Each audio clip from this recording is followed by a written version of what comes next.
let's talk about like your new sideboarding stuff that you were testing. Check this out. Yeah. Okay, so looking at your main deck. Oh, you're running Packmaster main? Yes. Really? Yeah, I haven't touched the main deck in like months because I was really feeling good about it. And so recently people brought up the issue of not really having enough gas or like not being able to turn into the mid-range deck you kind of want to be after sideboarding, because most of the times people have ways to stop your combo, especially Glimpse combo, so you turn off into this card advantage-y, grindy mid-range deck, and Rank Packmaster is a card that really helps you facilitate this strategy. And I felt like, yeah? Because I was going to say, I know my friend Dan was running Packmaster in the board against sweepers, because, you know, you champion an elf, they sweep the board, the elf comes back, but, I mean, also, too, Cradle plus token generator is pretty good. Yeah. It serves kind of double duty, and people brought it up as in regards to the Miracles matchup because you kind of want to recover after the sweepers.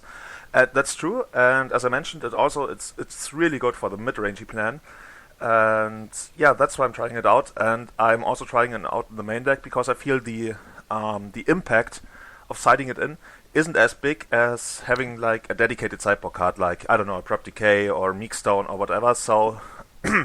That's my general approach to deck building. The cards that come from the sideboard must have a real big impact. So that's why I'm putting it in the main deck over the 4th Nettle Sentinel right now. Okay, that makes sense. And as we were saying before, the new elf from, what is it, M15 or Conspiracy or whatever, is going to replace Viridian Shaman, right? Oh yeah.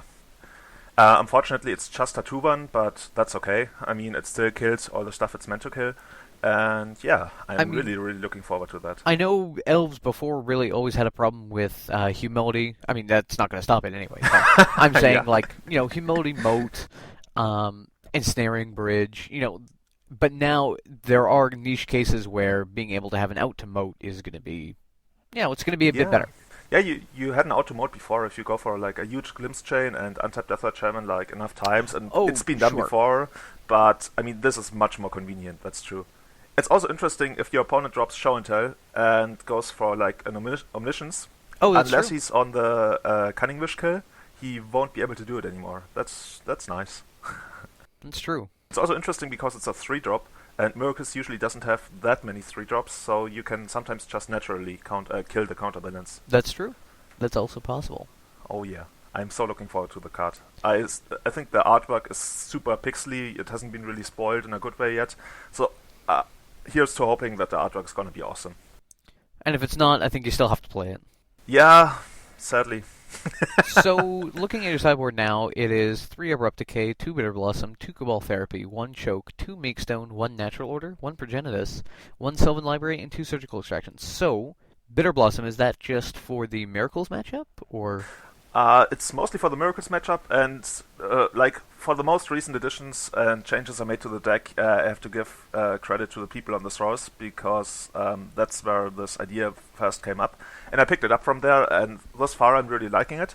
I tried out Bitterblossom like in 3 or 4 dailies, and I could never draw it, so obviously it's not a good card. It's a terrible card.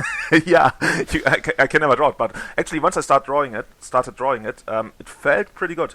And I even sided it in against Canadian Threshold on the play. I felt on the draw it was too slow, but on the play it felt really good, because you just trade 1 for 1, 1 for 1, 1 for 1, and it even dodges Rough Tumble. So unless you're forced to double block a Delver and then get blown out by a removal spell, you kind of get to control the board at a certain point. So that's why I'm liking it on the play against Rock Delver. And so I guess you get to like chump block Tarmogoyfs until you can build up, or is that... Yeah, it's kind of like a Tarmogoyf that only attacks for 1. That's fair. Interesting. I also noticed that it is a tribal enchantment, so it nicely buffs my Tarmogoyfs as well when I kill it. It hasn't come up yet, but yeah, that's true. Sorry, go ahead. I wish it was a tribal enchantment elf, so you would probably be able to bounce it with Symbiote. Imagine if it created green tokens, so you could just be like, make a token natural order, get you. Oh yeah. That would be but I used the token. I mean, the tokens are still pretty good with Cradle, and I actually used a single Bitterblossom to build up to Crater of Behemoth mana, which was probably just been more in the first place. But that's super awesome. So I like that. That is pretty cool, I gotta say. I think I think it's a really good idea. Yeah, it's also like against the matchups where you just wanna drop a single threat and then focus more on disrupting your opponent with decays and shamans and whatever. So you just drop it. I could see myself boarding it in against like some kind of stacks variant because it also like disables some of their huge threats by reducing their power down to 1, kind of. And it's also a win condition, so thus far I'm liking it. I hope I'm gonna pick up some foil copies anytime soon. And then you'll nut yourself for however many dollars they are now. I don't even know. I think they're like 40 euros. Oh, that's not too bad. Maybe 50. The Cabal therapies, old tech, choke, fine. Meekstone is a very new addition. Yeah, Meekstone was kind of like a concession to the Magic Online metagame, where you have a lot of miracles and recently also a lot of Delver-based decks. And I've always said the best sideboard card against Elves is Cage, and the best main deck card against Elves is Delver. And I really hate it when my opponent goes first turn Delver because it puts so much pressure on you. You get to control the ground, that's no problem, but there's nothing I really like for the air. And so I always try to avoid Meekstone because I felt like, Prep Decay is enough for Delver, but it's so smooth. It's such an elegant solution to Delver. It's just a 1 mana colorless drop, and if you think about the matchup strategy-wise, they won't board in artifact or enchantment removal because there's nothing that comes from your side. That's like a very big point when you consider how to build your sideboard or how to surprise your opponent in a big tournament. Think of what they side in, what they don't side in, and build accordingly. And thus far, Meekstone is insane. It's kind of like turning Delver into a Rift Bolt. I mean, that's fine. Yeah, I mean, I don't think it's worth it for them reasonably. I mean, boarding in artifact removal against Elves, it doesn't... Those are lost slots, because if they draw them and you don't have the Meekstone, nice dead card, and if they do, then was it really worth it? Yeah, of course they get to shuffle it back of Brainstorm and whatever, because that's what most of these decks do, but overall, I think it's a winning battle for us to try out Meekstone. And by us, I mean Elves. Yes. What else is in there? Sylvan Library? Yeah, Sylvan Library, I already considered it in my Bazaar of Moxen build, and I'm not sure. I think I might have actually played a single Sylvan Library in the Bazaar of Moxen build. It's mostly, as I mentioned, to turn into an even more mid-rangier, grindier deck, and it also helps find the other sideboard cards, and it's just like, it keeps the deck together. It obviously works pretty good with Progenitors, because now you're most likely not going to draw it anymore, and yeah, it's kind of the thing I do after sideboarding. Very often you will see me siding out like 1 or 2 natural orders even, and a certain number of glimpse, and just be this grindy mid-rangey deck, as I mentioned like 5 times by now. But that's how I like to play the sideboarded games, and Sylvan Library helps a lot there. Well, that's good. I mean, I'm a real big fan of Sylvan Library. I mean, I play 3 in my junk deck, and I really like it. It just helps you find cards. It's card selection. It's card advantage. Overall, it's really great. I mean, especially if you're not playing Brainstorm, but even if you are, in addition to... Yeah, for sure. So it's fine. Surgical Extraction, is interesting. Yeah, it's one of the cards that I always told people, it's not going to be worth it in Elves in the sideboard, because you're not going to fight graveyard-based decks with it, but after a while, it dawned upon me that it's... Despite having like a bad reputation as a card against miracles, it's not that bad. I mean, people often I would say like in stuff like, I don't know, Maverick, maybe even would side it in against miracles just to hit some random stuff. But in Elves, the impact of Terminus is so huge that you really gotta find a way to fight it. And I used the needles, but recently I'm trying out the surgical extractions because they completely shut off the terminus. I mean, yes, you have to eat the first terminus, and usually you eat the first terminus for like 2 creatures, and hopefully one of them is even not gonna be important at all, like a Quirion Ranger, because you put up a lot of early pressure, and that's the first test for them. Find the first terminus to survive. If you extract any other terminus, and I wouldn't even wait for them to draw the second one, because that gives them too much time to even find protection for the terminus. So what I will do, I will on the next upkeep, or if they are tapped out on my turn even, extract the terminus. And most people in Europe, unlike Joy Losset, don't play Supreme Verdict, and yeah, unfortunately they still play for Thoughts of Plowshares, but you can handle that. So if you extract the terminus, it's like do whatever you like. I won't do anything against you. Just go ahead and kill me. And that's awesome. It's true. So, I mean, their only real out, maybe afterboard, might be an engineered explosives or something. yeah, yeah. And even against engineered explosives, that's like a one shot that kills like only, best case it kills like half your board, and yeah, it's really really good. And obviously the impact in the matchups where you would also want surgical extraction is still pretty good. I think these matchups aren't bad anyways. Like for example, Manaless Dredge is an awesome matchup for Elves. Dredge is like 50-50, but surgical extraction really helps because usually you hit the cover therapies and then kill them on the next turn with natural order. That's the dynamic of the matchup usually. So with Dredge and even some more Reanimator on the rise, at least that's what I feel, I really like this edition right now. So what you might actually question, and that's the slot I question the most, is the choke. Because the choke is really... a one of. Yeah, that doesn't matter to me. Anyways, because if the cards have like a high impact, being a one of isn't as bad as like a card that doesn't really have a high impact, you see? Choke is pretty high impact. Pretty darn good. Yeah. And I guess it's just me hating Miracles, like hating it with a lot of passion, lot of I don't know. It's the deck I really, really hate losing to because, I mean, maybe that's just me, but whenever I lose to a Miracles player, I have a hard time telling whether he was actually better than me or just found enough Terminus and treat the Angels to beat me. So that like leaves a bad feeling inside me. And that's why... That makes sense, because you're like, with enough skill, you think I should take this matchup, no problem, even though it's maybe, in theory, a little bit disfavorable.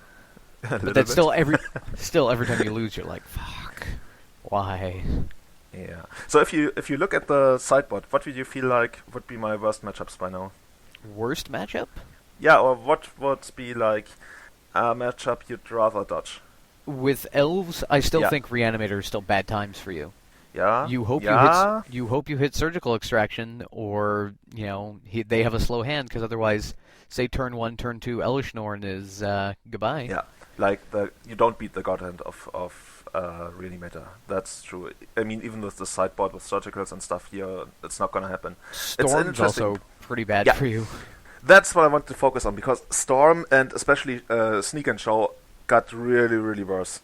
Because if you look at the sideboard, you can see that I cut like 3 or 4 discard spells, or Null Rods and Pithing Needles. So right now, dedicated hate cards against Sneak and Show are probably 2 Cabal Therapies and maybe Meekstone, but that's not even that good. I swing for 15 with Emrakul, but I can't untap him. Oh well. Yeah, I swing for 7 with Grizzlebrand. Oh, I'm gonna draw 14 cards. Oh, swing again with the next Grizzlebrand. Oh, shit. Yeah. Oops. Yeah, I don't know if this sideboard is viable in the long run, but for like a compressed metagame like Magic Online, where you kind of can expect which decks you're gonna face, I think it's okay.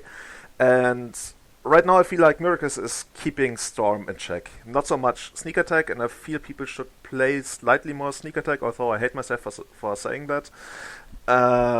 But yeah, these are like 2 very bad matchups. But as long as you're aware that you're making this, I don't know, you're cutting off some percentages here, adding them there, as long as you're aware of, I mean, that's okay. That's like your decision, or in this case, my decision to do it that way. Exactly, because if you understand the expected metagame, it's fine. It's just you're content with yourself when you go, okay, I ran into the worst matchup I possibly could, and I lost. Yeah. That's the way it is. I mean... So, yeah, I can see myself cutting the choke again for a card that's more tailor-made to beat combo decks, so probably another discard spell. Because what I didn't mention yet is that surgical extractions are really good with the discard spells. That's another point. You can kind of dictate the complete pace of the game. If you surgical extraction, for example, let's say the show and tells, you know that the only way they're gonna beat you is sneak attack. The other way around, if you surgical extraction the sneak attacks, which I would much rather do, you know they're only gonna get there by the means of show and tell. And if you manage to draw into a Progenitus, for example, which I always side in against sneak attack, you know that if you get them down to like 10 life, or let's say 14 if you've gotten Deathray Chairman, they can't win anymore. And with all these fetch lands and soul lands and Force of Wills, that's gonna happen quite often. And that's what I really like. It gives another strategical aspect to your deck. I know that I was playing Surgical Extraction, I guess about a year ago, just to have the Thoughtseize Surgical Extraction. I mean, there's definitely really cool plays. I mean, even as we saw with Koby playing Delver, like they brainstorm in response to something, hiding cards, and then use Surgical Extraction to make them shuffle. And there's a lot of really cool plays you can do with Surgical. And did I yeah, for sure. Did I mention did we talk about the GP Ross of side event? No, I don't think. Previous cast, didn't we? Maybe. Because I made an interesting play with Surgical Extraction that actually won me the game. Well, let's hear it. Okay, so GP Ross of side event. We're playing 6 rounds. I'm up 4-0, and in the semi to last round, we are 3 Elves players on the top 2 tables, and so I have to play the mirror twice. Oh no. And spoiler, I unfortunately lost the mirror twice, so I didn't win this side event. Would have been the 4th GP side event in a row for me to win. But the interesting part comes in round 4, not in round 5 and 6. That's just a mirror match. That's not interesting, especially for Elves. So in round 4, I'm playing against this guy from Germany. I know him, and he's on Storm. I win game 1. I'm not exactly sure what he's playing, because game 1 he presented Volcanic Island, Tropical Island, Ponder, Brainstorm, which kind of makes me feel like he's playing Rug, but he didn't play any other spells, so maybe he was like a Storm deck with Tropical Island in the main deck, and he just couldn't find a UC or whatever. So I'm kind of leaning towards Storm, because that's what I could see him playing anyways. He wins the second game. Turns out he is on Storm. And now the third game. I have him down to, I believe it's 5 life. In my hand, I've got Swansong. Back then I was still playing it, or like, let's say, trying it out. And Surgical Extraction, and an active Deathrite Shaman. So, let me remember. In this situation, it's pretty clear the only way he's able to win is either Natural Tendrils or Past in Flames. But since I got the active Deathrite Shaman, I've got means to prevent it, even though you can still win through an active Deathrite Shaman if you hit the right cards. So what he does is he does some pondering, some mana generating. He plays a discard spell. So at this point I'm like, okay, he's probably gonna take the Swan Song, so I'm not gonna Surgical Extract here anyways, and wait for a better opportunity. And if he takes the Surgical, I still got the counter spell, so yeah, I let it resolve. He takes the Swan Song, and so he's quite surprised to see the Surgical in my hand at that point. And he thinks about it for like 1 or 2 minutes, and then makes some very interesting, weird plays. And I'm not gonna spoil what's gonna happen now, because it's kind of interesting, and I felt really, really good about my decisions afterwards. So, his land, his graveyard is 7 cards, including 2 copies of Gitaxian Probe that he had cast earlier. He's got an Lotus Petal in play, and he's tapping out to play Cabal Ritual. So, we've got several lines we could have here. Like, for example, we could eat anything in his graveyard to get him off Threshold, but then he just sacrifices Lotus Petal and has Threshold again. So we're not gonna use the Deathrite Shaman. But what we could do is use the Surgical Extraction and extract the probes, because at that point he would be down to 5 cards, and even the Lotus Petal makes it only 6. So yeah, so it would turn him off. Interesting. Yeah, that's interesting, but I would have to pay 2 life. And against the Storm deck, paying 2 life for Surgical is like paying 4 life, because you also add 1 to the Storm count. So I'm thinking about it, and I just let it resolve, because since he's on 5 life, and I've got 5 points of attackers next turn anyways, I'm feeling like, yeah, Adnosium is not gonna get there, and anything else he has, I don't mind. Let him cast whatever he wants. I don't want to deny him the mana when all I'm concerned about is the graveyard. So it resolves. He uses the mana to cast Top, and looks in the top. So he looks at it for, like, let's say a minute, felt like an eternity to me, and then looks me in the eyes and says, draw with the top. What do you do? Draw with top? You probably try to Surgical just to get the shuffle? Yeah, that's like what, I mean, a lot of people would do, and maybe it would be right in a lot of situations, but in this situation I felt like, no, I really shouldn't do it, because maybe he looked you in the eye to like, I need a new card. No. What I was thinking again is the only way is he's gonna beat me either using the graveyard or natural tendrils. And either way, I don't wanna use surgical extraction here because, as I said, that's like +2 storm for him.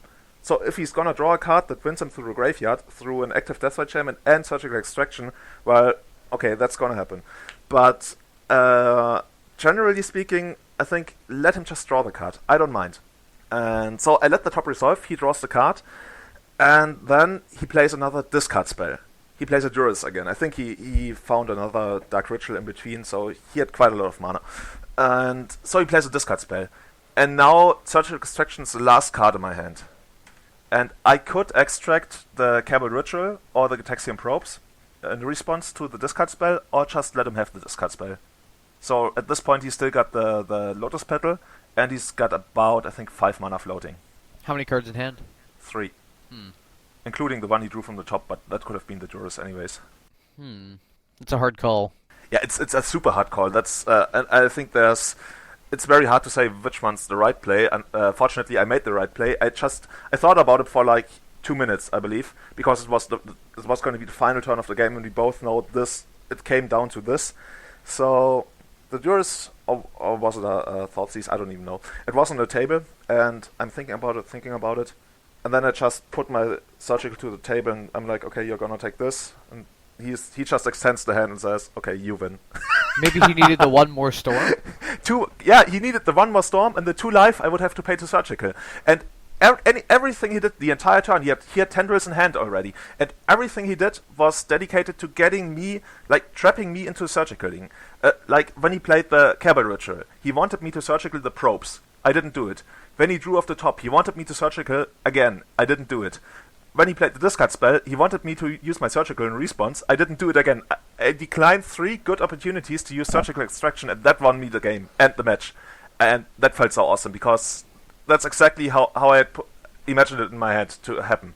Like, I told him, you've got tendrils in hand, right? And he just flashes the tendrils, and yeah. That's a pretty good call. I don't think you'd be wrong 100% to surgical, though. I don't think you would have been strictly incorrect.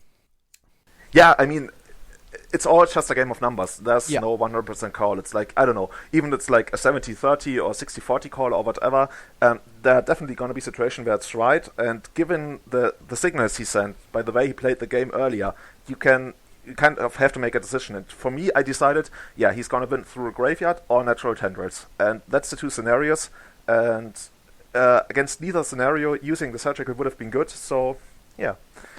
I just remember the moment the surgical extraction went to the bin and he extended his hand, and that was awesome.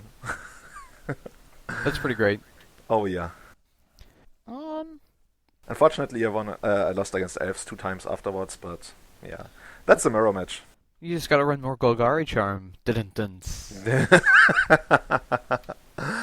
Oh yeah. I don't even know what would be really good in a mirror. Like a card that you could actually play, like seriously put in your sideboard, and still look in the mirror and look in the mirror, like literally speaking. Well, just splash white for Zealous Persecution and you'll be good to go. Oh yeah. And then you probably still lose. So, I think we want to just quickly go through the Star City Games results for the last couple of weeks. Okay, so I mean, looking at the Open in Knoxville, Blue-Red Delver for first, Painted Stone for second, awful 4-color Deathblade for third. Miracles, so none of these are particularly interesting, except the fact that you have 2 Painter decks in the top 8, which is, it's a pretty good percentage. I mean, it seems like all of them are now running the Strawberry Shortcake red-white version. I think. Yeah. That's what he did at GP Paris. Yeah, I think it is the better version, in my opinion. But what really caught me is there is a Lonely Stoneblade deck. Josh Hand plays 6th with a kind of it's Dead Guy Ale, but updated. So, 2 Revokers, Dark Con. Yeah, I don't like the Shriekmaw. That's interesting. Is there any way to abuse the Rogue, like sacrificing it at instant speed? No, I don't think so. I just think it's value, and it's a 3/2 fear. Okay. So, if you need it to be, it's a removal spell, and if not, it's a 3/2. Still, Moon Cavalier is obviously insane.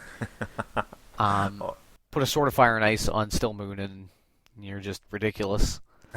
Protection from everything but elves. Correct. But it's got flying. Swords, if it wants GT. to. Lingering Souls, very good. I mean, Liliana, discard my own Lingering Souls, flashback Lingering Souls, attach an equipment, kill you. Harassing Planeswalkers, overrun the board. The sideboard seems pretty standard. I would probably play more Perish. I know you wouldn't like that, Julian, but... Well, I can see that. I mean, if you're not playing... I mean, okay, he's playing Deathray Shamans, so meh. But he's not playing any other green creatures like most bug decks. I mean, he's hardly a bug deck. He's only got Deathray Shaman, so yeah. I would definitely bring it in. I mean, Tarmogoyf is a problem for you because your creatures are all X1, X2s. Mm-hmm. I mean, Zealous Persecution and Golgari Charm are a problem. You might as well bring in something to take out all those Tarmogoyfs. I'd probably run more Rest in Pieces as well. He's got one. Yeah, okay. He's got a single tutor. Okay, so he's got two. Okay, I see. I'd still run probably a second solid copy because again, you're a black-white deck. It's fine. Yeah, I don't have a lot of experience with black-white decks because that's, even though it was the first color combination I played in Magic when I started out, I feel it's it doesn't have like a real strong punch. I mean, if you add green, you've got these good creatures. Black-white to me, I'm not a fan. I mean, I can see this deck doing well, and it obviously plays a lot of good cards, and even plays Phyrexian Evoker on the main, which I think is awesome. It's just weak. Phyrexian Evoker, yeah, it's weak. Yeah, that's what I mean. I mean, even though Lynching Souls is a good card, to me it's still like I don't want to bash the deck. I mean, it did well, and it seems like it's not a bad deck overall. It wouldn't just be like my kind of deck. I agree. I'm not the kind of guy who likes to cast Sorcery Speed Vindicates. Yeah, I'm not a huge fan of the Vindicates, but I mean, you don't have anything else in those colors, so it's like, what else are you going to do? Yeah. So I just wanted to quickly then move on to Sommerset, which we saw Koby place 15th with Maverick. So we built this deck, I mean, some Koby, some me, basically a couple nights before he left. Oh yeah, you told me. Yeah. And we were just like, oh, how many of this do we want? We'll just jam more. And so basically the strategy was Deathray Shamans, lots of them, and just jam a lot of Casali Pride Mages against equipment. And it worked out. And he wanted to play Dark Depths, and Sigarda in the main is a good card. I pushed for 2 Sylvan Library and got it. Great. Good job. And he's playing Sorin, Lord of Innistrad in the board against Miracles, so you produce a lot of tokens. You're also very good in the mid-range matchups, because you can buff all your guys, or you just ultimate and steal Planeswalkers or creatures. So you can still Jace if you need to. Did he ultimate at any point? I don't think he did at any point, which is unfortunate. But Dark Maverick is nice because he gets Pajuka Bog, he gets Thoughtseize, and Sorin, Lord of Innistrad, and Zealous Persecution. He said Zealous Persecution was really good all day. Remember, he's playing like a ton of little creatures. If he needs to alpha, seems fine. Zealous Persecution is awesome. It's like one of the main reasons to play the deck, or not this deck, but generally to play black and white in the first place. So maybe we could even add it to the deck we previously discussed. I think. Oh, he had 2 copies. Okay, he did. In the sideboard. Yeah. I think if I were actually playing that black-white deck, I might even play a copy or 2 main. Because considering you run Lingering Souls, you could swing for 8. I would like to cut a copy of the Vindicates for at least one Zealous Persecution in the main. I mean, it's always going to be handy. So another interesting deck that we saw recently at Sommerset was 12 Post, played by Jeremiah Rudolph, who I think is Rockwell on the source. Yeah, he's pretty well known for playing 12 Post at least. Yeah, so the list can be seen on Star City Games, but I don't know. I kind like the list seems okay. I'm just wondering if it could be better. I like the inclusion of Moment's Peace. I don't know if it's good enough for 12 Post, maybe it is. I also considered it for Elves, and I think it's an awesome card. It's against the decks where it's good, it's a double time walk. Like, imagine using it against Elves. You get to disable the initial pump of the Crota of Behemoth, and then even for the second one, but chances are it's going to be eaten by Deathray Shaman, but even just the one-time fog, it's actually super interesting in a deck that has so much, I don't know how to call it, like leverage, like 12 Post. If it gets to untap just one more turn again, I can see the card doing a lot of work. So I really like the idea. Just blow out your opponent, because you can be like, oh, Moment's Peace on the lethal attack phase, excellent. Emrakul, take another turn, kill you. Yeah. Like, oof. So I like the Moment's Peace, but I was actually looking at Sean's 12 Post list that he posted on the Pimp thread, Oh, let me and look that up. he was actually running Trinket Mage, which was the biggest inclusion that I thought was really interesting. Because Trinket Mage grabs Top, Pithing Needle, Candle, Expedition Map, grabs all these cards. Yeah, I know that Jeremiah... Oh, here it is, I see. Jeremiah used to run that as well. I don't know why he actually dropped it, because I think it's really, really good. And 3 mana is not much for this deck. What else did he Well, run? for the early game, it's like... The early turns develop quite the same as a usual deck, because the huge mana boost actually just kicks in once you get the second post. So like on turn 4 maybe, if you want to use colored mana. But I think, yeah, Trinket Mage is quite good here. Also, too, Sean's deck is running Greens and Zenith, because being able to Greens and Zenith for, Primeval Titan is pretty good. You don't care about... You just want ways to find Primeval Titan. There's one card I don't know. Is that actually in the deck? Crozen? In German, he's got the German version. Croson Wayfarer. Oh, Wayfarer. So what does it do? He puts a land from your hand into play. Oh, it's like a one-time exploration. Yeah. Kind of. That's interesting because it's instant speed. Yeah. So you could always put in like attack phase and you're just like, oh, Glacial Chasm. So why is it better than crop rotation? Maybe it's just crop rotation number 5. No, I don't see any. Oh, no, here it is. I see. Okay, so kind of crop rotation number 5 without the tutoring. Yeah. He's also playing Cyclonic Rift, which is also, I guess that's replacing Moments Piece, just to like, oh, bounce your board. Yeah, that's such a dominant strategy in the late game. It's incredibly strong. I mean, you always have to balance off your early game and your late game, and you can't just play all these late game bombs. But I love seeing new cards and see how people do with it. So just shake up the metagame in a way. I mean, the deck isn't big enough to actually shake up the metagame, but somebody's got to start, I guess. Well, I mean, the deck is not only expensive to build, it's probably really hard to play well. Oh, yeah. And also, too, Wasteland just mucks this deck pretty hard. I mean, I've played against this deck, and if you run Scavenging Ooze, it's pretty good, too. Just, like, destroy something, suck it up, get rid of it. Abrupt Decay is actually really good, too, because hitting Expedition Map before they can pop it off, or their Candle, or... Yeah, in the early game, yeah. But I'm not even going to talk about Blood Moon. That's not even... the main reason this deck runs Pithing Needle is Wasteland, actually. So that's why it's got 3 copies in the main deck. Because otherwise, if all these comes into play tapped lands that you're highly dependent on, would be quite problematic, I guess. Suffice to say, I think Jeremiah Rudolph is probably one of the better 12-post players in North America. So, I mean, I'm not surprised to see him do so well. But I think the reason why you're not seeing so many people put up numbers with this deck is just hard to play, cost, and well. And it's quite different deck from what we usually see in Legacy. But for now, especially now, it should be really, really good. I mean, it kind of demolishes Miracles. I played 12 post once at the Bazaar of Moxon last year, and honestly, I just borrowed it from a friend and played it. And I didn't even think about how the matchups are, but when you play against Miracles, at some point you're like, what the fuck, what do you even want to do?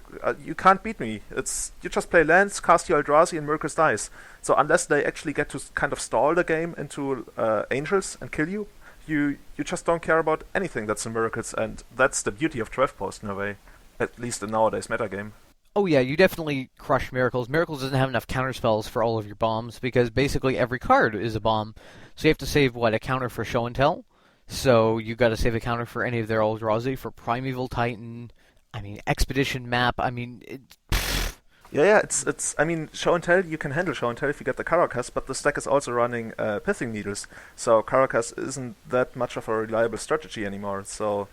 Yeah. But also, too, they have enough mana that, bounce your Emrakul, I'll just recast replay, it. No problem. Yeah. Also, Miracles doesn't really attack your mana base at all, so do whatever you like. Exactly. Yeah, Miracles is just far too slow. Yeah. It's just like Miracles against Agrolome. Miracles just has a tough time. Oh, yeah. Just because the engine of Life from the Loam Seismic Assault is just... They just can't stop it. Uh-huh. Yeah, I really I've got 75% of the stack built, and the other 25% being probably Tabernacle. Does he even run? Oh, he didn't run Tabernacle. Jeremiah didn't run it. Sean runs it in the board. Oh, yeah. I would run a Tabernacle for value, because tabernacling out my opponent is pretty fun. It's actually better than you would think against Elves. I've had quite a lot of headaches because of Tabernacle. Well, essentially, you have to use, if you have a cradle, you have to use it to pay for your guys, which means you're not accelerating. And if you don't have a cradle, it's bad times.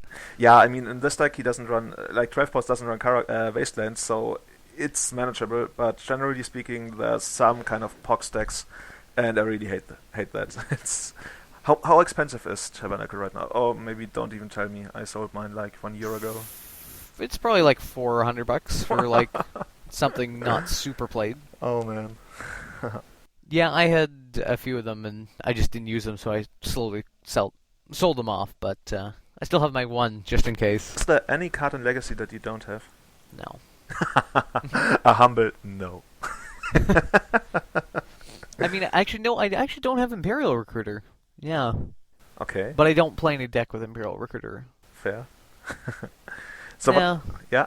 Yeah, that's unfortunate. I might have to pick this up. So another deck that I considered really interesting was the Merfolk deck by, what's his name, Jonah Gaynor. I hope I pronounced that correctly. He also top 8'd Sommerset, and he was running a one of Cosi's Trickster. And I feel that card is awesome. I don't know how good it is because I never tried it, but like what the card actually does is so interesting because it's so unique.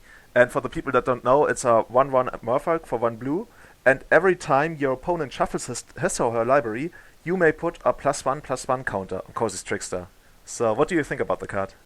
Well, I think it's actually pretty good. I actually have a funny story from a Star City Games. Oh, go ahead. So before the tournament, this was maybe a year or two ago, somebody's asking me, hey, I need a card. Can't really tell you what it is, but I really need it and nobody has them. I said, what is it? Well, I need to know, otherwise I can't. He's like, do you have any Cosi's Trickster? And I'm like, that's your secret tech, Cosi's Trickster? This is a terrible idea. And I just berated him for minutes. And then he went X1 and eventually fell out of top 64 convention after a while. But I was like, he's like, yeah, the card's pretty good. I mean, we do a lot of shuffling in Legacy. I think the card has promise. It's only 1 mana, too. Yeah, for sure. And I mean, yeah? You shuffle twice off of a Green Sun Zenith. Yeah, that's so the awesome part. I love that. So you get two +1/+1 counters. If Survival of the Fittest was legal, every turn, every time you survived, your opponent survived, you would be getting counters. I like it. I really like it. Yeah, I mean, that's like an interaction I think a lot of people might miss on the first try, because the way Green Sun Senate is worded, you actually get out the creature, then shuffle your library, and then shuffle Green Sun Senate back into your library, so it actually shuffles twice, so that's one of the more trickier interactions you can see. But looking at the rest of the list, I mean, Curse Catcher is pretty normal, Lord of Atlantis, Master, Phantasmal Image, you're seeing more and more copies of Phantasmal Image being played, obviously just because you just copy True Nemesis and go to town, which is also a legitimate strategy if you're playing against True Nemesis, as we've talked about this before. Phantasmal Image, get your own. Seems good. Yeah, Phantasmal Image has got so much utility, especially with LAWL. Oh, true. I mean, just being able to copy another Lord, or, who knows, a Cosi's Trickster, perhaps. Yeah, unfortunately you can't use it in response to the Senate. Oh, actually you can. Right, you can, because the Senate hasn't resolved yet. So you could do that. I don't know. I like the list. It's pretty standard. 4 Aether Vial, 4 Days, 4 Force Soul, 2 Spell Pierce, no Standstill. Kind of makes me a little sad, but Standstill has kind of fallen out of favor. There's so much removal that can happen before you get down Standstill, but I don't know. Yeah, there's a lot of stuff that can go wrong, especially with Abrupt Decay in response to your Standstill, and suddenly, I don't know, you don't have your Other Vial, and it's kind of and you don't have Wastelands anymore. I mean, that's one of the other big changes. Holy shit, I didn't even notice that. Yeah, I encountered it on Magic Online quite a few times now, that Merfolk just dropped Wasteland in favor of more Cavern of Souls.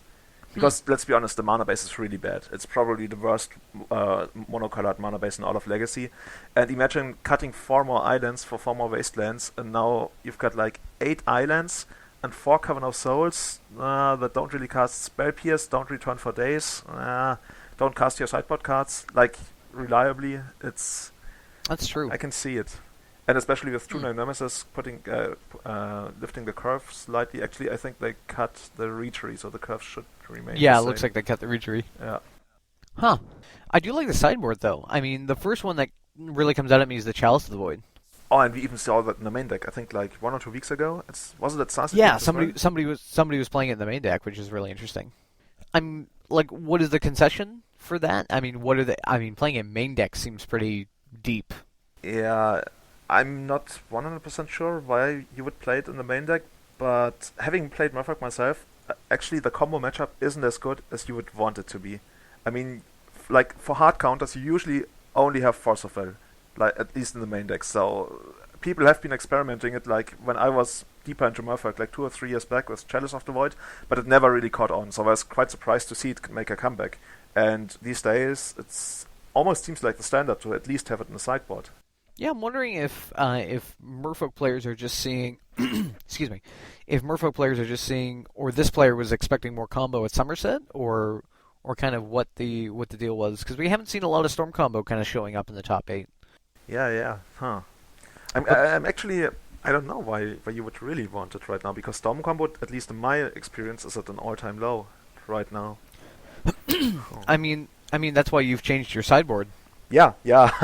I'm not 100% committed to leaving it this way because it's really soft to combo, but right now I really like it, honestly.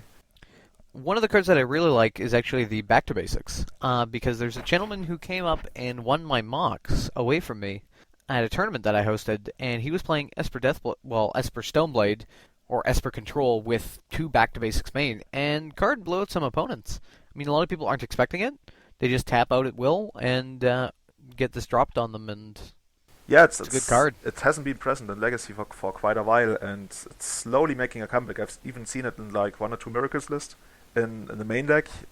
These are more dedicated back to basic lists, of course, but yeah, the card keeps creeping back, and I think it's like good for the metagame, because right now people are really big on their non-basics, and people actually give shit for playing basics. So if you play, like, I think Jean-Marie still plays 2 basic lands in his Shardless backlist, and we had him on like in one of the previous podcasts, and people aren't convinced of these basic lands, and they're like, come on, you're playing a 3-color deck, just play all non-basic. And yeah, these are the people that get punished by cards like Back to Basics. Usually, or Blood Moon. Yeah, or Blood Moon, because there's like a trade-off. Usually you end up better if you play more non-basics, because a single Wasteland isn't gonna cut you off of any colors, unless if you play basics, a single Wasteland on one of your duels might actually cut you off of a color. But like this permanent general hate, like Back to Basics or Blood Moon, preys on those people that are like, yeah, I'm just gonna play all non-basics, so I'm actually safer against Wasteland than I would be otherwise. But now this comes back, and yeah, it's quite interesting what's gonna happen. But, I mean, I think people also do underestimate the double Wasteland play. I mean, with a lot of the blue decks having access to Ponder and Brainstorm, I have to also reasonably expect my opponent could possibly run a runner one turn after the other, Wasteland. I mean, it happened last night. I was contemplating, I had a double Deathrite Shaman hand with a fetch land that fetched. It was a Verdant Catacombs, and my hand was, there was some white, a lot of green, some black. So I could have gone for Bayou. Yeah. But I didn't. I went for basic forest. And my opponent, like an elf deck. I did. My opponent knew what I was on. He was Patriot. And he just went, oh, okay, whatever. And I played my Sylvan library, and I had to unfortunately play out Bayou. What happened? Wasteland. Played out Scrubland, Wasteland. So, I mean, sure, I got cut off, but if I had just led into basic, I might have been cut off. It actually turned out that Deathrite Shaman ended up dying to Lightning Bolt anyway, so... Whoa. I could have been actually just out of that game had I not fetched for a basic land. And I feel like my experiences with Blood Moon I've been blown out too many times to accept it. So I play enough basic lands so that I can cast every spell in my deck under my suite of basic lands, if that makes sense. Yeah. I mean, I can see it in a deck like yours. You don't really have a lot. Do you play Hymn to Torage? No, I don't. Okay, so if you don't have like a lot of double-colored mana costs, I can actually see having more basic lands. For me, right now I would still stick to not having the basics, but I can really see that change. I mean, in Elves, obviously you have the basics, but like a multicolored deck, yeah, in the end it's also kind of like where you want to go. Do you want to be like, as you mentioned, you don't want to lose to Blood Moon, at least you don't want to instantly lose to it.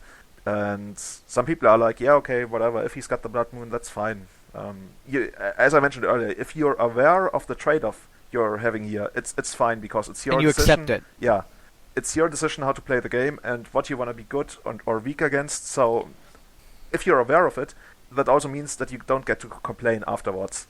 Exactly, but you still see so many people like, oh man, that painter deck, and you're like, well, the painter deck is just praying. But I mean, how many times I've thanked my lucky stars that like I open a hand of painter just with basic forest death red shaman and go, you know what, I'll take it. It's something. Yeah.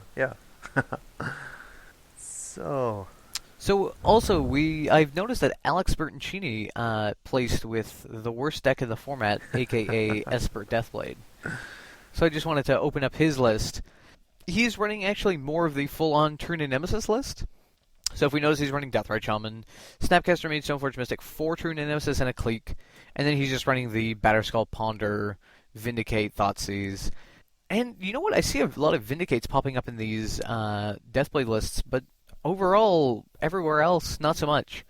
yeah, I really like Vindicate. yeah. We talked about it earlier. I remember when what was his name? The guy of Channel Fireball.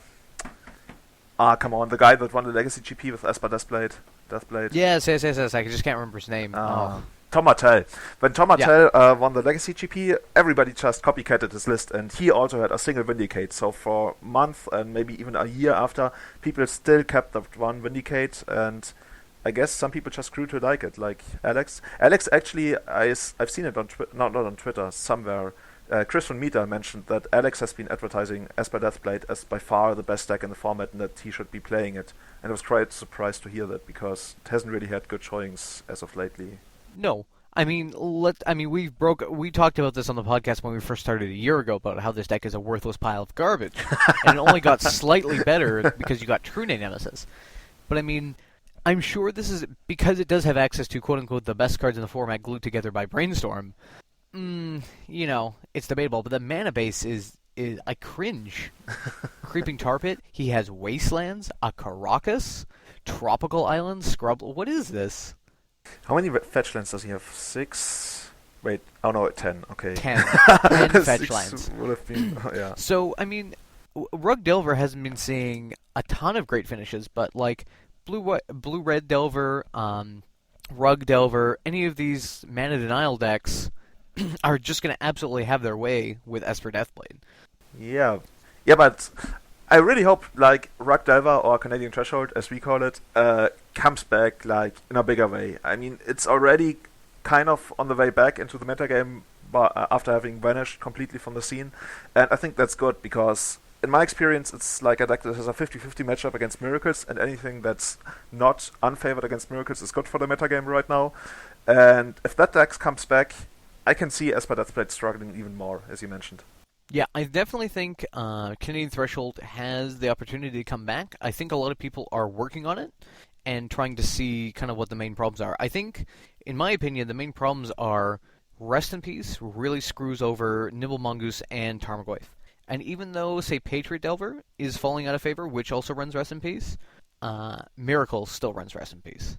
Death and Taxes runs Rest in Peace. And Death and Taxes. And that's going to be your big problem. So the question is, how do you deal with the fact that Rest in Peace is a very played card, and how do you kind of go back to the old? Do you go back to the old mana denial strategy, or do you have to try something new? I think the mana denial strategy is so built into the deck that's the deck. But what I remember, what people usually used to do to kind of fight Rest in Peace somehow was to stifle the trigger. So you don't get new cards into graveyard, but you get to keep the old ones. So I agree. That was one way of actually fighting it. But I also think that one of the biggest problems was also Deathlight Shaman plus Abrupt Decay, because Abrupt Decay kind of invalidates your entire tempo approach. Suddenly you can't Spell Pierce, you can't Daze, you can't Force of Will, you're just gonna lose your threat, and that's kind of a big problem for a deck like Canadian Threshold. Yep, and the problem is it actually can't deal with the Resolve True Nemesis. Yeah. So I mean, your Tarmogoyf could be a 6/7, excellent. Yeah. But it's not going anywhere. That's one of the reasons that some people actually advocated running True Nemesis in Canadian Threshold itself, but it's still 3 mana after all, and that's not too easy. I think there's actually a better way to go about it. I mean, I was talking with a friend, and I think what you have to do is you have to use Stifle. Huh? I think Stifle has to come back, because it's also really good against Miracles, and it's part of your mana denial strategy. I think the deck also needs to be playing Dismember, just for the bigger creatures in the format. Yeah. And, wait for it, Skullcrack. Really? I think so. What? You have to convince me on that one. Okay, so let's go over what Skullcrack does. So, instant 2 mana, players can't gain life this turn, damage can be prevented this turn, Skullcrack deals 3 damage to target player. So, let's go through each of them. Players can't gain life this turn. A lot of the problem that this deck has against, like, say, equipment-based decks, like, say, Patriot Delver, is the Batterskull Gap, is what I like to call it. So, you swing in with a 4/5 Tarmogoyf, and, okay, whatever. They violin Batterskull and attack with Batterskull. Now, suddenly, that 4 damage is gone that you've just done, and you've taken 4. So every time Batterskull connects, either on an attack or a block, it's an 8 life swing. Do you know what I mean? Yeah, I know where you're going. So you're slowly, like, I mean, the deck is trying to use lightning bolts and, maybe forked bolt and, Delver of Secrets to try to get you from 20 to 0 as fast as it can. But any sort of lifelinking creature, especially something with, like, a big butt like Batterskull, A, invalidates Nibble Mongoose, B, stalls up Tarmogoyf on the board, and you're suddenly not doing those 5 to 6 points of damage that you should be every turn. Skullcrack allows you to, they're making a critical attack or block. Okay, cool. Skullcrack. You deal 3 damage to them, so you get your bolt effect. They don't gain the life, and it can't be prevented. So for one turn, it helps you with that gap. But it also helps with True Nemesis, and I'll tell you why. Ah, I know. I see where you're going. Okay, go ahead. So protection from target player, or whatever True Nemesis actually says. Let's read it. Chosen player has protection from the chosen player. This creature cannot be blocked, targeted, dealt damage, or enchanted. So, if damage can't be prevented, True Nemesis can suddenly be killed. So usually what will happen is there will be games where the opponent has a True Nemesis and is stalling out and needs to draw other cards to remove Tarmogoyf. And you will be swinging in with Tarmogoyfs. Probably a 5/6 or a 6/7 Tarmogoyf. Yeah. And they will block. Well, after blocks, you can Skullcrack, so they can take 3, and then you kill their True Nemesis. Okay. Because there's no reason for your opponent not to block the Tarmogoyf and save themselves the 5 damage. That's actually an interesting tech. I mean, it's still 2 mana after all, but that's something that's kind of a new way to actually deal with the True Nemesis. I mean, I'm still not convinced on the initial cost of 2 mana, but it's something that people really won't see coming, and getting people in a way they would never expect in Ages is super good in Legacy, because blowouts in Legacy usually mean you win the game. Exactly. I mean, it's better than Reality Ripple to phase out the Germ and also the Batterskull with it, And the Batterskull never comes back. That was actually the card I wanted to bring up here. Oh, okay, perfect. Because that also works. Any piece of equipment, those are all good. It's just that True Nemesis is a real problem. And I mean, especially pre-board, you don't have blasts to bring in to deal with it. So any other cards you think that could... we can talk about Reality Ripple too, Julian. Well, I didn't really wanted to mention it as a solution, because I think it's not going to be good enough. But it was some old tech in Merfolk, when people were discovering Stoneblade and was everywhere. People used to play Reality Ripple, and they targeted the token of the Batterskull, so the token phases out, ceases to exist, and because of the special rule that's called, I think passively phasing out or whatever. Yes. The equipment. If something phases out, but it's not the direct thing. Yeah. It doesn't fade out, but it's also not exiled. It's in a very strange place rules-wise. I think it's in the command zone or something crazy. Batterskull is my commander. And it never comes back because the token never comes back, so the equipment that was attached to it never comes back, and that was some cute tech in Merfolk, and I actually played it and it was good. But I think, talking about Batterskull, the best solution is still Stifle. You mentioned Stifle coming back. It's never been gone, at least in Europe. That's one of the main differences between Europe and American lists, that Europeans still stuck to their Stifles. And, I mean, imagine the tempo swing. Your opponent goes for Stoneforge, activates and you Stoneforge. Stifle the trigger. No, you just stifle the enter the battlefield. Yeah, you stifle the living weapon trigger. and suddenly he's got to pay like 3 mana to bounce it, 2 mana to deploy it again, and maybe you get even the next Batterskull, or maybe you're playing like a Vidillion click and you snag it out of the hand at that point. So Batterskull I think we can manage, but True Nemesis, if they get to the point where they cast True Nemesis and resolve True Nemesis, you either play like Skullcrack, which is super interesting, or you have to win in the air. That's one of the two ways that I can see this happening. And I mean, I'm hesitant to give my seal of approval to Skullcrack because I haven't really tried it yet. But the idea is really, really interesting. I don't know if it's going to be better than just playing... Oh, I was mentioning like playing more Red Blast in the sideboard, but you're talking about main deck applications, right? Yeah. Okay. You see, because I also think another interesting card that people could run is Artifact Mutation. So, again, we're going deep here. Very deep. So, Artifact Mutation costs red-green. Destroy target artifact. It can't be regenerated. That's a main point here, kids.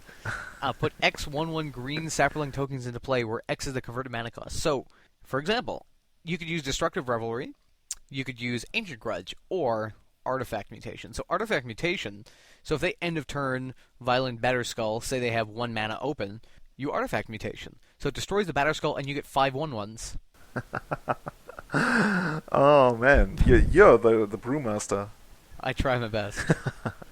But also, reasonably, I mean, like we said, Death and Taxes is a big problem for this deck. So you should be running 2 Sulfur Elementals in the board. Haste creature, 3/2, wipes their board. I think it's important. Yeah, it's a really good again. I mean, really good is no exaggeration, but it's good against Storm and any kind of combo because you get to leave your mana open, and then end of turn you still get the 3-power beater, which is quite good against them. So that's another application of even against Jace too. Yeah. I mean, against Miracles, say you need the problem with Miracles is you're always like lay out a threat pass, and they just go, Swords or Terminus or whatever. Whereas having something that can attack a Jace with haste is really interesting. Which is actually what I wanted. Did we talk about Elves yesterday at all? Yes, we did. Yeah, right? yeah, we talked a lot about it, I guess. Did we talk about Xenagos? Oh, you mentioned it, but only like on Skype. We didn't talk about it. Okay, so a friend of mine was actually talking about Xenagos the Reveler, not the God of Revels, but basically for Elves, an application against Miracles. Because that matchup, I'll be honest, I was playing Miracles against Elves, and that must be miserable for you guys to play. It's the worst. Because I'm just like, oh, top, counterbalance, okay, you play a few guys. Oh, look, I found the Terminus or the Engineer Explosives or Supreme Verdict, okay? And you try to rebuild, and I sit there with Jace, and, we do some stuff, and you attack me, and you get me down to, like, below 10, and then, oh, I found the second Terminus. And you put your hands up in the air. It's awful. It's terrible. Of my life. Yeah, exactly. It's awful. But, I mean, Gaddock Teague isn't an answer, really, at least for your deck. But Xenagos was my friend Dan was trying. So, in case you don't know, Xenagos, +1, it cradles for red or green in any combination. And 0, put a 2/2 green Satyr token with haste into play. Satyr, I don't know. And -6 is exile the top 7 cards of your library. You may put any number of creature and or land cards from them onto the battlefield. So, I mean, if you're getting to that point against Miracles, you're winning anyway. But the whole point is you can it's an extra cradle, which is nice, or you just get 2/2 haste tokens. It's not a Bloodbraid Elf, but it's, it's good enough. Wait a minute, Bloodbraid Elf is an elf? You can use it with Thrival Symbiote? Nah, I'm distracting you here, okay. I think that's too far as well.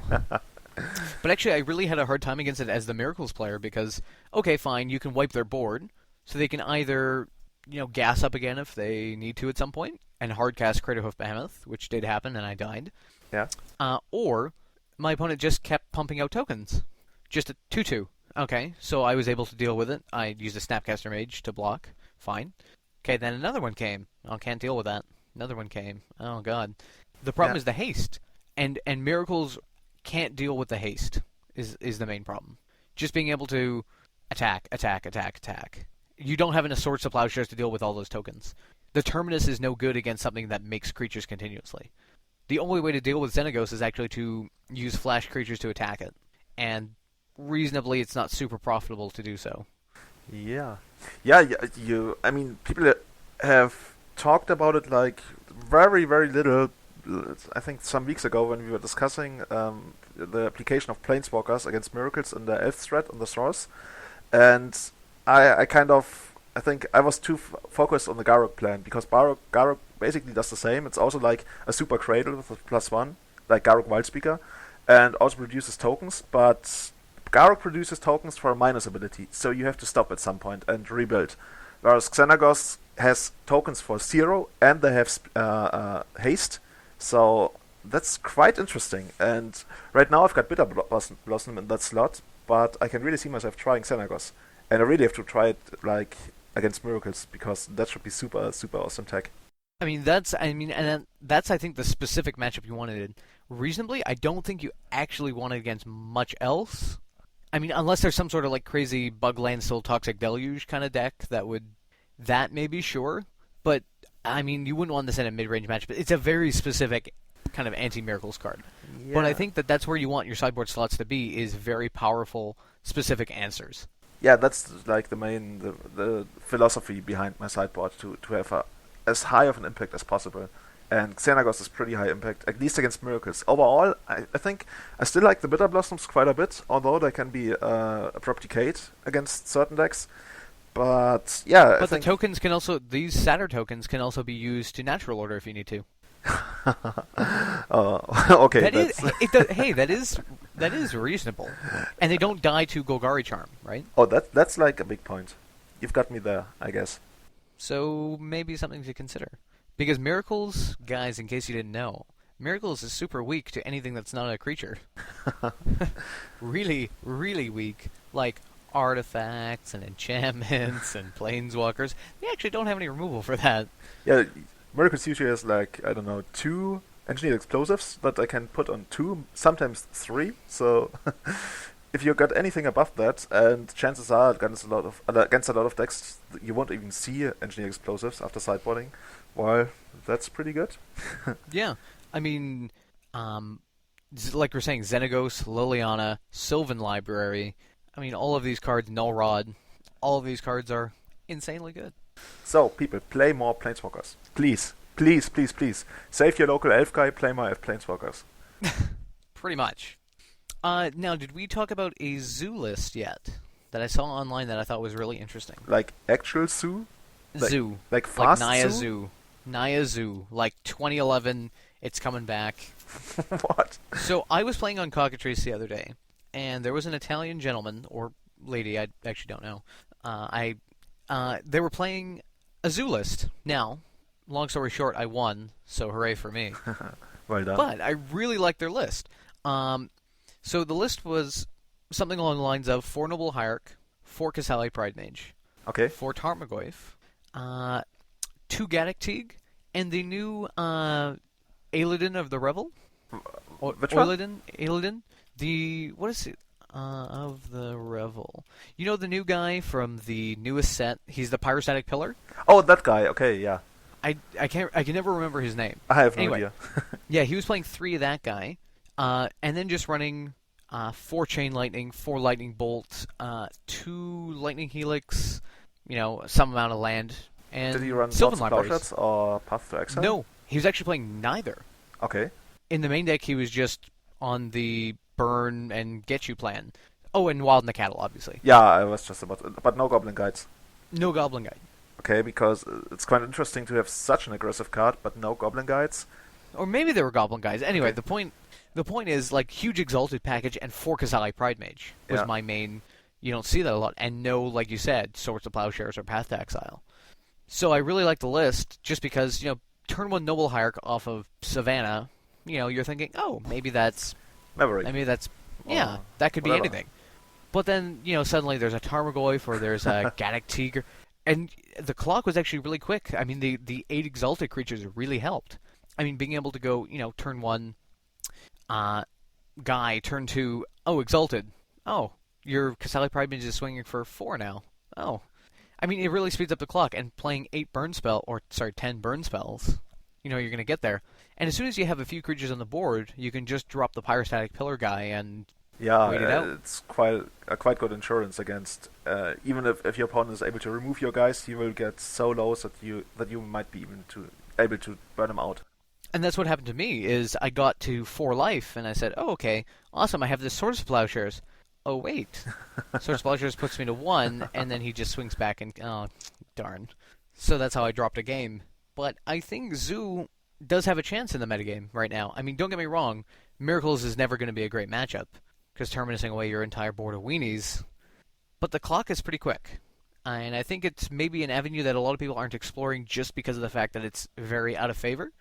But apparently, he said it had, or she definitely had some traction. They were playing in Italy and were doing pretty well with it.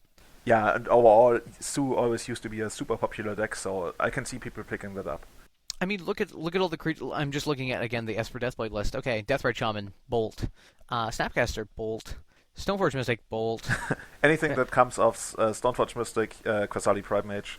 Exactly. I mean, all of the creatures in this deck, except Trinity Nemesis, die to their 10 pieces of removal, and you can still get Jaces with it. Oh, Jace, Brainstorm, Bolt. Liliana. You don't care about Liliana. You make that deck sound really boring. It is pretty boring, but still, I mean, I wouldn't. I mean, I've played against Quasali Pride Mage before. It's never fun. I mean, and I played with this guy, and Violent Equipment, blow it up. All that mana I invested, how nice. I don't know. I think it's worth people at least exploring right now and talking about.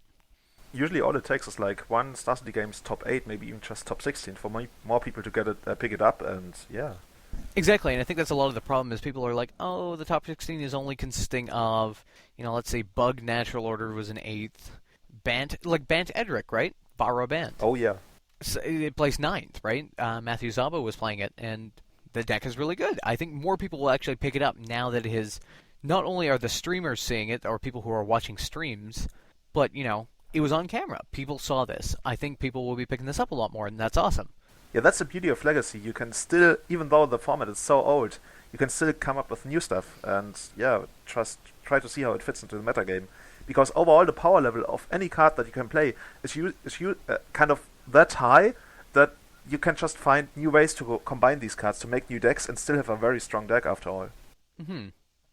So actually, now looking at 10th place for this same tournament at Sommerset, rugged over by Ralph Betesh, whatever, is running, like we were just talking about, 4 Stifle, 2 Forked Bolt, Spell Snare, Spell Pierce. So the Forked Bolts are obviously a concession to Death and Taxes, being able to just 2-for-1 them. Spell Pierce, Spell Snare, also 2, Spell Snare. I'm seeing a lot more play, and what do you think? What? Spell Snare is increasing in popularity. I think it's really good. Spell Snare is a super strong card. I mean, it's kind of the definition of tempo. You spend 1 mana to counter that 2-drop. So you've been ahead probably before, now you're ahead even further, and you made a good trade. So, like, seeing all these Stoneforge Mystics, and that's probably the card you want to hit the most, I can see it being really, really good. And funny enough, I randomly looked up the last Canadian Threshold list that I played in a tournament, like, I think it was almost 1 year ago, and I was playing 3 Spell Snares, so nobody was running Spell Snares, and I really felt the card is good, and it's even better if people don't expect it. Because people are like, yeah, you got Spell Pierces, have as many Spell Pierces as you want, you don't have Spell Snare anymore. So actually you have it, and you blow them out in a way, so that's kind of one of the things you do in Legacy. You try stuff that people don't expect, and as I mentioned before, because the blowout is so big, you get away with it, and I really like this deck. Like, this card in this deck, and I can see it work very well. I mean, Counterbalance as well. Yeah, for sure. I mean, Counterbalance, Hymn to Torok, Tarmogoyf. I mean, the format is a very 2-drop format, and it's a lot of people haven't considered it because I think people are still following, everybody's running Spell Pierce instead. I mean, in Miracles, don't get me wrong, Spell Pierce is great, but I'm almost considering running Spell Snare over Spell Pierce just because, well, what do you fear the most? In the mirror, you don't want your opponent to have Counterbalance, especially early if you're on the draw, or a Stoneforge Mystic. So it's worth trying out, guys. You could always do another episode on community building. We've got our first real Legacy tournament coming up, but some guys are worried about how to wean people off proxies over time. We're at about 20 people now. It's an immediate concern. It's not an immediate concern, but we don't want to have 20 proxy tournaments indefinitely. Also, someone in my shoes has stuff to build Maverick. Just about every iteration, but that's it. I don't have enough spare duels to matter. I don't have stuff that would be used outside of Maverick. That said, what's a cheap solo deck that I can build, that I can lend out, and fill my staples out a little better? Tall order, I know, but a discussion of such decks would be really helpful. So that's his statement. So how about an episode? Well, that's a whole episode. We're not doing that. Yeah. Community building. So how do we? So I guess that's a good thing. How do you wean people off of proxies? The usual way to do it is to get them to real tournaments. That's kind of what I did, because I was studying in like one of the smaller cities of Germany, only like 50,000 people in there, and people were like playing Legacy super casually. And so I took some of these people, like the most competitive ones, or at least that kind of showed a spark of competitiveness, and I took them to Munich, and we started playing in real Legacy tournaments there. And obviously you had to have real cards, so I lent out some cards, some people just borrowed some cards from somebody else, and they kind of liked it. So they started playing more and actually getting real cards, and so that's the way we kind of transitioned from this super casual group into like a semi-casual group that played some competitive Legacy, and that was okay. So for me, it's always the step to take them to a bigger tournament, maybe even a GP or SCG if it's around, and show them what can be done. Like, for me, the first time I went to a GP, it was overwhelming. It was so awesome to see all these popular faces and the guys that you only saw on the internet, and actually see them in front of you and play. And if you did somehow quite well, you might even get to play them, and it was crazy. It was really crazy. And if you take people that are used to just playing casually to like a real tournament, as I said, it's really gonna help like kind of the competitive spirits, and that's how you get rid of proxy tournaments at some point. I agree. I think you have to create excitement. I think that's the major thing. Because if you create excitement, you create kind of an impetus for the person to want to get these cards. I think loaning out cards is helpful if you want to take them to bigger tournaments, but eventually you'll either get the group who will either put up and buy their own cards, or the group that'll just try to run out the borrows for as long as possible and not spend any money. And that does happen. I mean, it's also quite possible that a person in a community actually can't afford to get into Legacy, but still enjoys playing. And I think there are definitely people who 100% will never buy in, who will just be people who will borrow decks. And that can be fine. It's not ideal for actual community growth, because they'll move on to another format once you stop lending them a deck. Or they'll just move on to another person to leech off of. So I think the question is making sure people get excited. So like you said, Julian, taking people to big tournaments and getting them fired up about Legacy, and hosting regular tournaments that are sanctioned. I think in a way, going down the road of proxy tournaments is good for testing. Like maybe, say, every 2 weeks you have a proxy tournament so somebody can bring a deck just to try.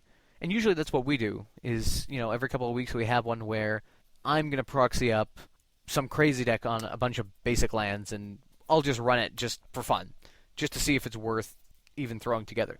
But I think with the advent of like Cockatrice, Workstation, and Magic Online, that's not really almost needed anymore. You can always test on your own free time when you have an hour, and you can just dick around online with fake cards. You might as well, when you're going to a real tournament with real people, and you might as well have that experience with real cards as well. So get people excited, get them to want to buy cards, and use cards as prizes in tournaments that they're in. Because with cash prizes, some people will just go, oh, I'll just spend this on rent, food, whatever. They have an Underground Sea, maybe they're more interested in building out the rest of that deck or collection. Yeah, that for sure. If you give out that's kind of the Legacy community in my place got really big, because we had this awesome shop, and you could always win. Each week you had duels, fetch lands, forces, later on chases, everything up for grabs, and that's the way a lot of people just slightly built their pool. They didn't build the entire pool that way, but it got them started, and was something to look for, like to look forward. If you did well in this tournament, if you top 8'd, you won another card, and that card stayed in your binder, or maybe even got into your deck, and it didn't get lost like money, as you mentioned, just spent on rent or whatever. So you kind of build your bond with the format. You get even deeper into it. And I think actually a better way to do it is what we're going to be starting now, is also having prizes for people who don't top 8. And I don't mean you need to take 50% of your prize pool and move it to the bottom half of the standings, but providing an incentive for a person to stay in the tournament and play is good. So, for example, if you had a random draw for anyone that didn't top 8 and they got a fetch land, it feels good to the random player who, maybe this is their first tournament. Maybe they haven't done well in the past. That, you know what? As long as they entered the tournament, they had the chance to win a Marsh Flats. And maybe that's enough for them. Maybe they can trade that towards something they need, or not.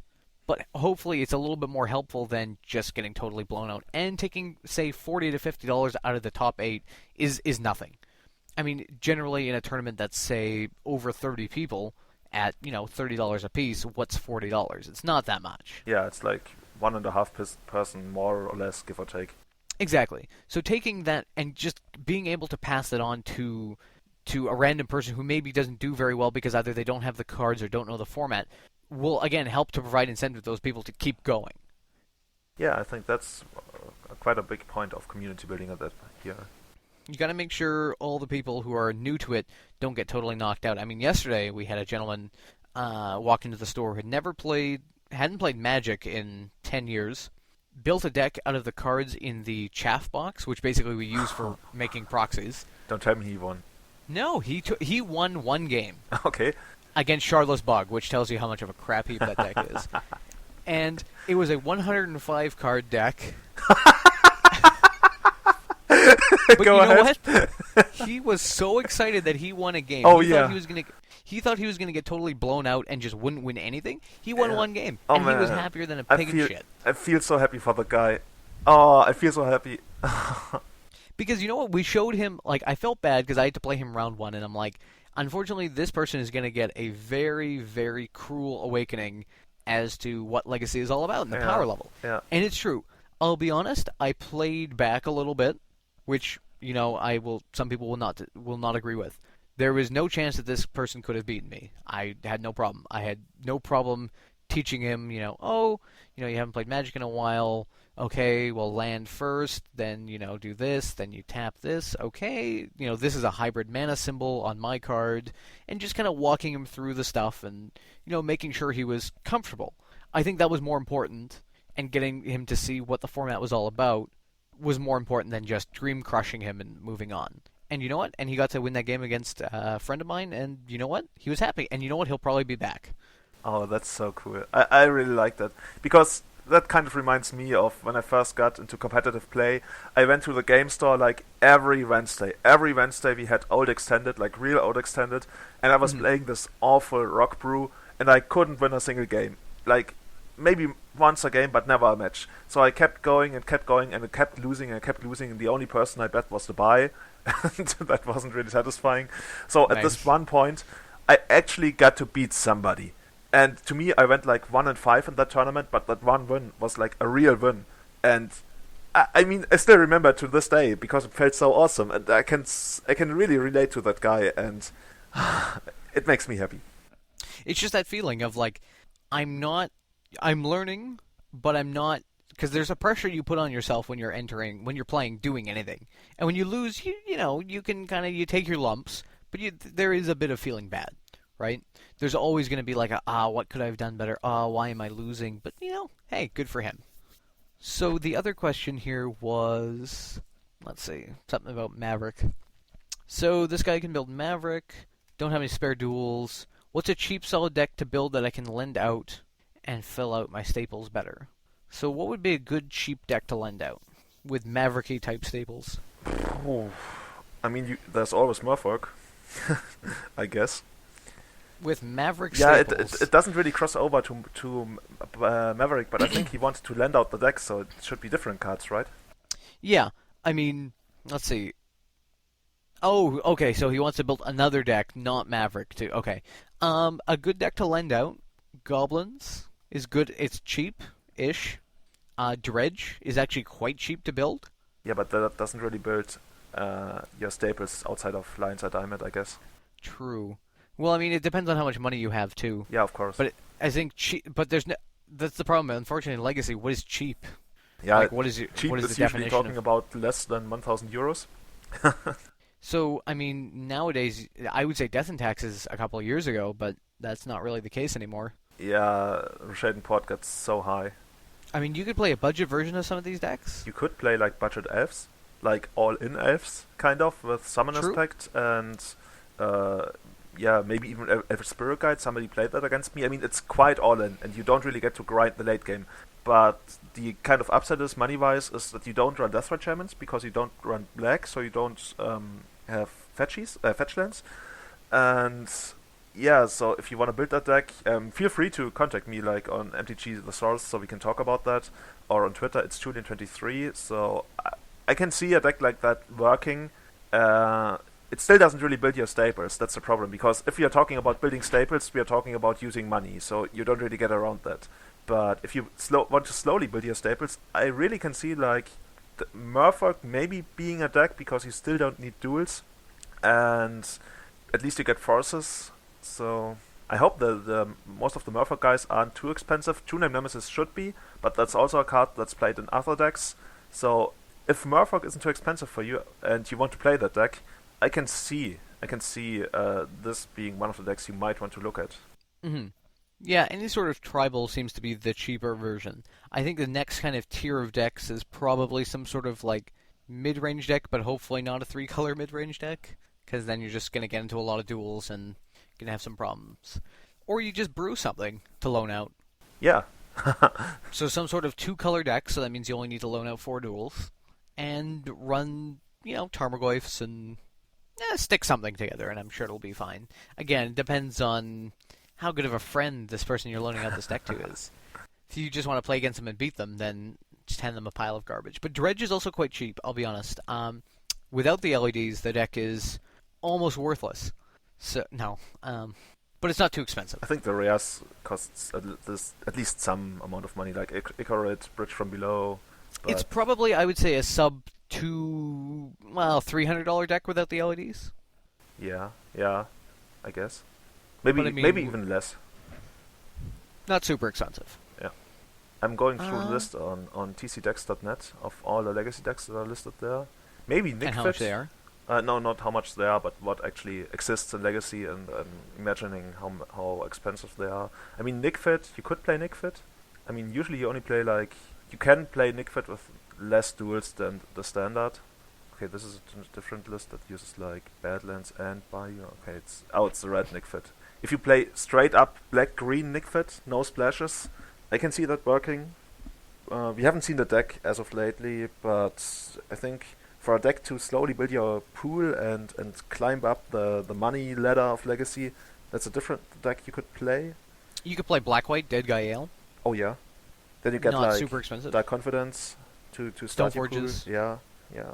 Scrublands, Vindicate, Batterskull, all the equipment. Yeah, you actually, I might even suggest this first, because the deck is actually quite good, especially against the Delver decks.